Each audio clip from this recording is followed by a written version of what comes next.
আগুল আবেদন যদি আমার ঘটনাটা সত্য হইয়া থাকে বা ইল্লা পরিকল্পনা করিয়া তারা করিয়া দেয় তে আমার ওখান তার বিচার দেশবাসীর কাছে চাইয়ার। এই মুহূর্তে কথা বলছেন তৃণমূল ইউনিয়নের চেয়ারম্যান সাহেব। বিসমিল্লাহির রহমানির রহিম। কুল্লিন নাফসিন জায়গাতুল মউত। প্রত্যেক মানুষকেই তার মৃত্যুর স্বাদ গ্রহণ করতে হবে। আজকে যে মহিলার জানাজা পড়তে এসেছি, তিনি মৃত্যুবরণ করেছেন কিংবা কোনো হত্যাকাণ্ডের মাধ্যমে তিনি মৃত্যুর পেয়ে ডলে পেরেছেন সেটা আমাদের জানা নেই। এখানে ঊর্ধ্বতন কর্তৃপক্ষ প্রশাসন রয়েছে। সঠিক তথ্য আমরা যখনই জানবো তখনই আমরা সেটি উপস্থাপন করব আপনাদের সামনে। সবাই দোয়া করবেন।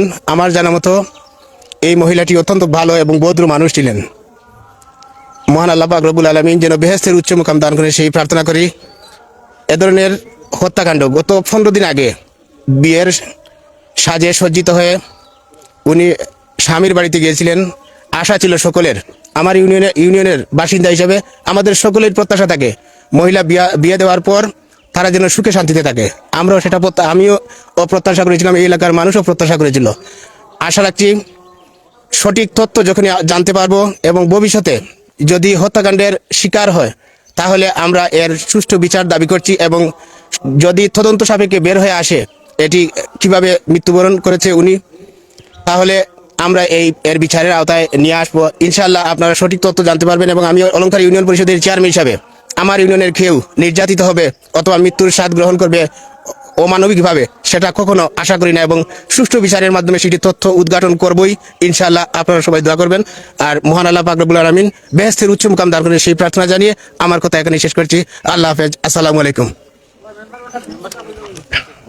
ধন্যবাদ জানাচ্ছি চেয়ারম্যান সাহেবকে। এই মুহূর্তে কথা বলবেন এই ওয়ার্ডেরই সম্মানিত মেম্বার সাহেব। আমি ওনাকে অনুরোধ করছি কথা বলার জন্য। আসসালামু আলাইকুম প্রিয় দেশবাসী। আসলে হাতের মেহেদি শুকাইবার আগে শুকাইতে যে দুর্ঘটনা ঘটছে আসলে মেনে নেওয়ার মতো নয়। আমি দেশবাসীর কাছে আশা করি যদি কোনো ধরনের হত্যাকাণ্ড থাকে বা স্বাভাবিক মৃত্যু হয় সুষ্ঠু তদন্তের মাধ্যমে আমরা তার প্রতিবাদ জানাই এবং যাহাতে সঠিক বিচার হয় প্রশাসনের প্রতি আমার দৃষ্টি আকর্ষণ এবং দেশের গণ্যমান্য ব্যক্তিবর্গ এবং মুরব্বিয়ানদের প্রতি দৃষ্টি আকর্ষণ থাকবো যে সুষ্ঠু বিচার যেন তদন্তের মধ্যে বেরিয়ে আসে এই প্রত্যাশা করে আমি আমার বক্তব্য শেষ করলাম। আসসালামু আলাইকুম। দর্শক, ইতিমধ্যে আমরা দেখলাম যে জানাজার নামাজ কিন্তু শেষ হলো। আলমনগর গ্রামে রয়েছি ইতিমধ্যে আমরা। আলমনগরের যে একটি মেয়েকে আসলে বিয়ে দেওয়া হয় এই একই উপজেলার বিশ্বনাথের খাজানশি ইউনিয়নের বিলপাড় গ্রামে এবং সেখানে আসলে বিয়ের 16 দিন না পেরোতেই কিন্তু যেমনটা ওনারা অভিযোগ করছেন যে আসলে অ্যাসিড মেরে হত্যা করা হয়েছে এবং তারা যেটা বলছেন সিলিন্ডার ব্রাস্ট হয়ে কিন্তু মৃত্যুবরণ করেছেন এবং দেখা যাক এটি তদন্তের মাধ্যমে আসলে বেরিয়ে আসবে কতটুকু সত্য। এখন দোয়া চলছে। বিসমিল্লাহির রহমানির রহিম। আজকের এই একজন নববধূর মৃত্যুতে আমরা গ্রামবাসী এবং এলাকাবাসী শোকার্ত। আমরা এই ঘটনা আমরা সঠিক তথ্য আমরা পাইতেছি না। আমরা যা জানি যে মহিলাটার নেক্ষারজনকভাবে স্বামীর বাড়ির কিছু কুলাঙ্গার কিছু ছেলেরা মহিলাটারে আগুনে পুড়িয়ে এখানে নিহত করা হয়েছে। আমরা এর প্রতিবাদ এবং তীব্র নিন্দা জানাইলাম। এই ঘটনার উপলক্ষে আমরা গ্রামবাসী এমনকি আমরা পাড়া প্রতিবেশী শোকার্ত আমরা এই ঘটনা শোনা মাত্রই আমরা এই ঘটনার সাথে যারা সম্পৃক্ত যারা ঘটনা ঘটিয়েছে আমরা প্রশাসনের দৃষ্টি আকর্ষণ করছি। প্রশাসনের যেন সুষ্ঠু বিচার করেন এবং এই ধরনের ঘটনা যেন ভবিষ্যতে আর না ঘটে। এই মহিলাটা আজ থেকে প্রায় 15 দিন আগে নববধূ হিসাবে স্বামীর বাড়িতে গিয়েছিল স্বামীর সংসারে সুন্দরভাবে চলবে এবং স্বামীর আদর্শ আগভাবে, কিন্তু আজ এই মহিলাটা আমাদের মাঝে লাশ হয়ে আমাদের মাঝে ফিরে এসেছে। এটা আমরা কামনা করি নাই এবং এ ধরনের ঘটনা কোনোদিন ঘটে নাই। এই ঘটনার জন্য আমরা গ্রামবাসী দুঃখিত। আমরা চাই এর সুষ্ঠু তদন্ত সাপেক্ষে যেন সুন্দর বিচার হয়, যারা এই নেক্ষারজনক ঘটনা ঘটিয়েছে তাদের জন্য শাস্তি হয় এবং ভবিষ্যতে এ ধরনের ঘটনা যেন আর না ঘটে, তার পুনরাবৃত্তি না ঘটে আমরা দাবি করি। আমরা প্রশাসনের প্রতি আমাদের আহ্বান, গ্রামবাসীর এলাকাবাসীর দাবি এই ঘটনা সুষ্ঠু তদন্তের মাধ্যমে যেন সুবিচার হয়, এই পরিবারবর্গ শোকার্ত পরিবারবর্গের জন্য সুবিচার পায়, আমরা এর দাবি এবং এর তীব্র নিন্দা জানাই। সম্মানিত দেশবাসী, আপনারা এই যে ঘটনা দেখছেন এবং উপলব্ধি করছেন, আপনারা এই মহিলার জন্য এই নিহত মহিলার জন্য দোয়া করবেন। একজন ভালো মহিলা ছিল এবং কিছুদিন আগে সে নববধূ হিসাবে স্বামীর ঘরে গিয়েছিল সুখ স্বাচ্ছন্দ্যের জন্য, কিন্তু তার সংসার করা হয় নাই। এই কুচক্রী মহল তাকে নির্মমভাবে হত্যা করেছে। এই হত্যার জন্য আমরা সবাই এই তীব্র নিন্দা জানাই এবং তার সুষ্ঠু বিচার দাবি করে আমি আমার বক্তব্য এখানে শেষ করছি। আল্লাহ হাফিজ। ধন্যবাদ। আসলে একটু আপনার কাছে জানতে চাই, আসলে এই ঘটনা আপনি কিভাবে দেখছেন? আসলে বিসমিল্লাহির রহমানির রহিম, ইন্না লিল্লাহি ওয়া ইন্না ইলাইহি রাজিউন। কিছুক্ষণ আগে আমরা মাইয়াতার জানাজা শরীক হয়েছে, জানাজা নামাজ পড়ছে। এনে আমার ইউনিয়ন পরিষদের সুনামধন্য চেয়ারম্যান আতিকুর রহমান লিটন সাহেবে গুরুত্বপূর্ণ কথা ধরিয়া তুলছেন। আপনারা সবাই লাইভে যে বা যারা দেখছেন সবাই দেখতে পারবেন। আমি আসলে এই মর্মান্তিক মাইয়াতার মৌতটা আমি আসলে মান্য নিতে পারছি না। তবে ফ্যামিলি, আমি দোয়া করি ফ্যামিলির আত্মীয়স্বজন যে বা যারা আছে তারা আল্লাহ যেন সবর দান করেন, আমি দোয়া করি আল্লাহর কাছে। তবে আসলে কি হইম, আমরা তো মেয়ে অথবা ছেলে বা যে বা যারা মেয়ে যদি ছেলেটা আনি, আমরা আদর্শ সোহাগ দিয়ে আমরা ছেলের জন্য মেয়েরে রাখতে হয়। মেয়ে বিয়া দিলে চেষ্টা করি স্বামীর বাড়ির সংসার সুন্দরভাবে চালিয়ে যাইত, আমরা মনে আশার প্রত্যাশা থাকে। তবে আমরা আসলে সৌভাগ্যবান নাই কুভাগ্যবান মনে করি। এই স্বামী বা স্বামীর পরিবারের যে দুর্ঘটনা ঘটাইছে, অগ্নিসংযোগ দিয়ে তার দুর্নীতনে চিরবিদায় করছে, আসলে মান্য নেওয়ার মতো নয়। তো সবাই দেশবাসী আপনারা সহযোগিতা করবেন।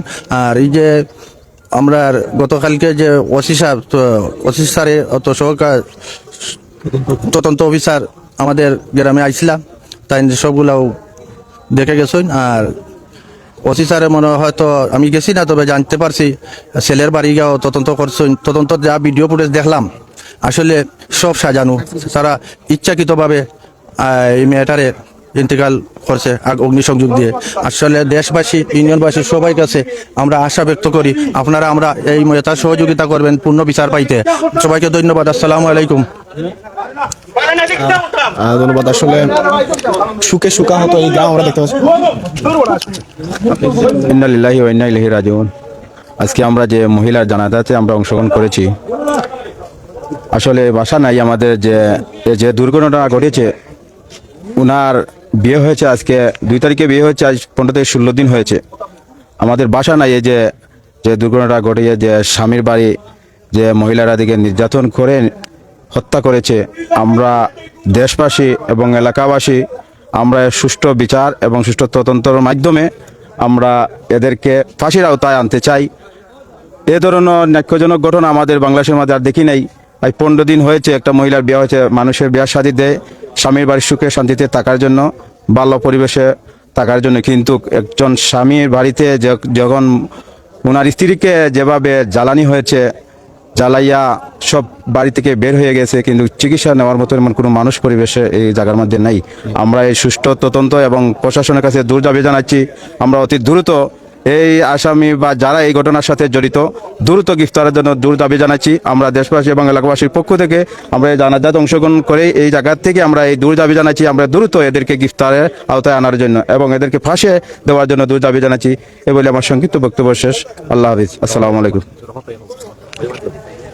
বিসমিল্লাহির রহমানির রহিম।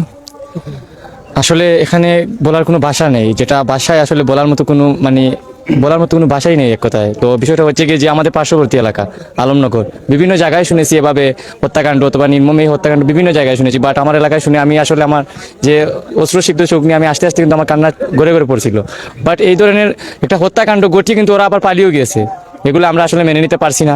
আর আমরা আশা করব এই 24 অথবা 48 ঘন্টার মধ্যে এদের ফাঁসি কার্যকর করা হবে এবং যিনি পালিয়ে গেছেন ওনাকে 24 ঘন্টার ভিতরে এই বিশ্বনাথ থানা পুলিশের কাছে আবেদন থাকবে, আপনি 24 ঘন্টার ভিতরে পালাতক আসামিকে ধরে এবং ফাঁসি কার্যকর করার জন্য বিশেষভাবে আহ্বান জানাচ্ছি। এই বলে আমার বক্তব্য শেষ করলাম। আসসালামু আলাইকুম। আচ্ছা, যাই হোক আমরা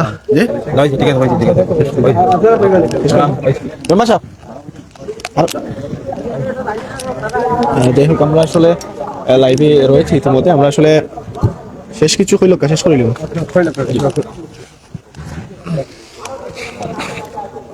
সালামালাইকুম ভাইয়েরা, আশা করি কষ্ট করছেন। আসলে ধৈর্য ধরার মতো না, ধৈর্য হারা সবই ফ্যামিলির অথবা আমরা গ্রামবাসী যাও আছে, আসলে ধৈর্যের বাদ ভেঙে গেছে। আসলে কিছু বলার নাই, কারণ এই যে মর্মান্তিক ঘটনা ঘটছে, ধোকা আগুনে পুড়িয়ে হত্যা করা জঘন্য অপরাধ।